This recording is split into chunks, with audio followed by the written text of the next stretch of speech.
Sa ritmo ng tambol, isang kwento ang bumubukal. Espada at sibat, sa galaw ay sumasayaw. Hindi lamang sandata, ito'y sagisag ng tapang. Ang kasaysayan ng komedya, may buhay at lalim na tiyak. Sa bawat hampas ng espada, may diwang lumalaban. Sa bawat sibat na iwas-iwas, tapang na walang hanggan.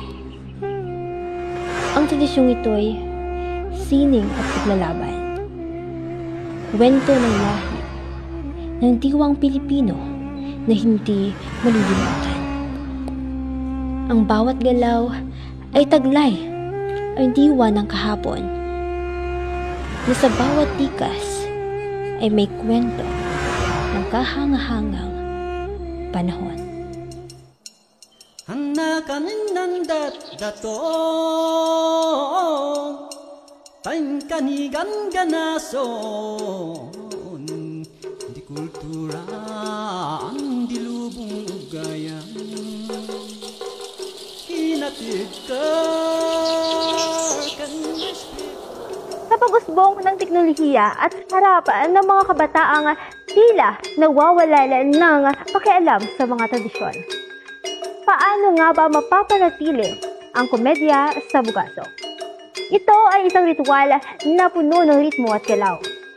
Simbolo ng ating kasaysayan at kultura.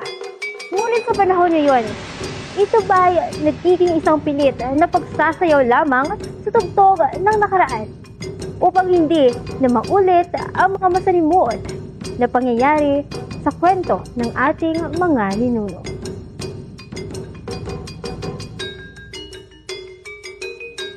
Ang Barangay Pangalkagan, Bugasong Antique na matatagpuan humigit kumulang 46 na kilometro mula sa kabayanan ng Bugasong Antique ay isang maliit at tahimik na komunidad na kilala sa magagandang tanawin at mayamang kultura.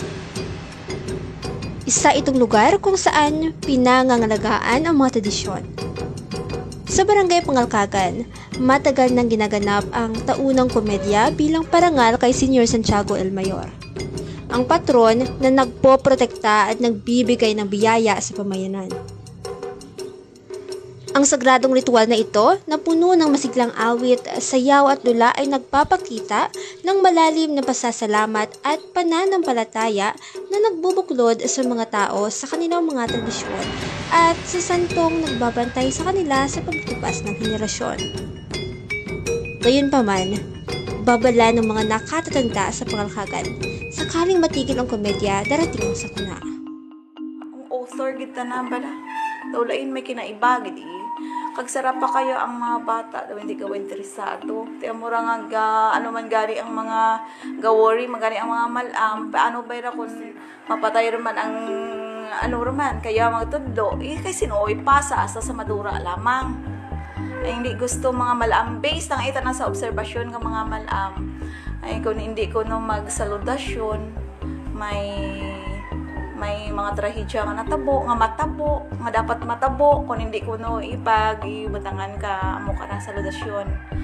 Tika to sa una ko no 1977, nasunog ang bilog nga barangay. Solo lang ang nabilin amo ang simbahan katoliko ang Pangalkagan kagang Santos. Pero na ano rin tana na tawag kara, nasunog rin ang palibot, ang bulak nga nagapalibot sa Santos. Pero ura kita na ko niya, nasunog kita na tanan-tanan. Ato lang sa mga palibot na. Pero nauntat man. Tapos may nagalentad ko nung mga away. Suno man sa mga malam. Amora nga nagatingwa gid ang barangay ang magbayad ka nga musiko para lang matigayon nga may saldasyon.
Sa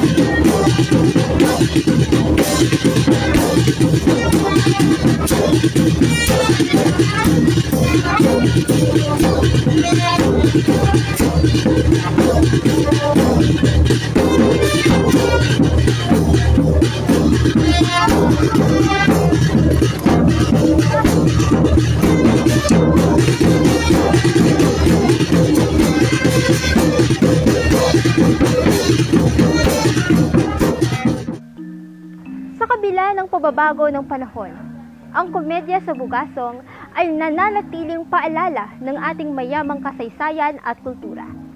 Ngunit ang tanong ay nananatili. Kaya ba nating buhayin ang tunay na diwa nito sa kabila ng kawalan ng interes ng kabataan at mabilis na pag-usad ng teknolohiya?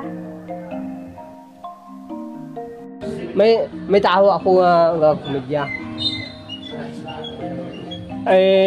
Isang una, napatay-tatay ko, ako nagbulas.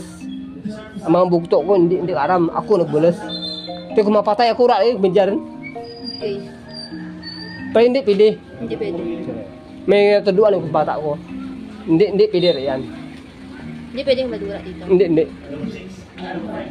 Ang atin nga dyan, para kay si Diyos Santiago. Ang patron naman si Diyos Santiago. Amuro naman kada tuig, ginahalad naman na. Solasyon. Ngunit ano ang hinaharap ng komedya sa Bugasong? Sa bawat hakbang ng modernisasyon, mahirap balansihin ang tradisyon at pagbabago. Gayunpaman, naniniwala ang mga tagapagtaguyod nito na ang sagot ay nasa mga kabataan. Ang komedya ay hindi lamang isang ritual. Ito ay isang buhay na alaala ng ating kasaysayan. Isang mahalagang bahagi ng ating pagkatao bilang Pilipino. Sa Bugasong, patuloy itong sumasayaw sa tugtog ng nakaraan. Umaasa na maririnig pa rin ng mga susunod na henerasyon ang ritmo nito. Mapreserba natin dyan kung kami nga sa babaw ng mga official, supportaran man naman. For example, kaysa activities kang SK, may dyan ginatawag nga culture, no, socio-cultural. Diyan na naman sa activities naman, socio-cultural, pwede rin naman mabudgetan, no? Pwede rin naman matuang ka-budget, no? Pwede man da ang mga youth, amor ang komedyante. Amor natuan naman. Tapos, ma-preserve dyan kung ang barangay, ang municipal natin, especially nagitisa mga director nga nagpadayon every year. Ma-preserve dia kung every year gina-celebrate, no? Amori akag ang pagi manisa sa family, dapat alin ang iba to mo ang sugid na to kang director kanakan nga galin pa kano kay na lula na to ginbuol ni nanay na tapos tanan na nagbules damo kara atabo. Pasa generation by generation. Ang hamon sa atin ay hindi lamang ang pagpapatuloy ng ritual, kundi ang pagbibigay ng bagong kahulugan at halaga rito. Magiging sapat ba ang pagtatanghal upang maipasa ito sa susunod na henerasyon? O kailangan natin itong gawing mas makabuluhan at kaugnay ng kanilang mundo? Sa pagitan ng ritmo ng nakaraan at tunog ng kasalukuyan, nasa ating mga kamay ang pagpili kung ito ay mananatiling buhay o tuluyang maglalaho sa ingay ng modernong panahon.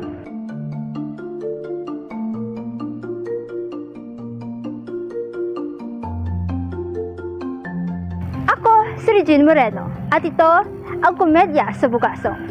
Ritmo kang kultura, tunog kang panahon.